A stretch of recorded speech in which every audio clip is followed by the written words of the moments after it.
30 വർഷത്തോളം പഴക്കമുള്ള ഒരു ചെറിമരമാണ് ഈ വീഡിയോയിൽ കാണുന്നത്.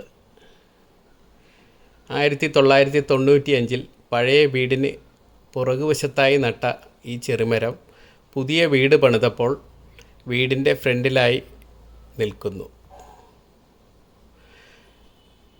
ഒരു വർഷം 2 തവണയെങ്കിലും നല്ലോണം കായ്ഫലം തരുന്നുണ്ട്. ധാരാളം ചെറി ഇങ്ങനെ പഴുത്തു നിൽക്കുന്നത് കാണാൻ നല്ല ഭംഗിയാണ്.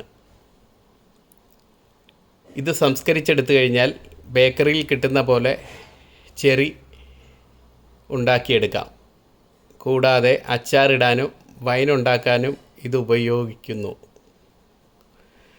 ഇത് കണ്ണിന് കാണാനായിട്ട് വളരെ ഇമ്പം തോന്നും. വളരെ ആകർഷകമാണ് ഈ ചെറിപ്പഴം.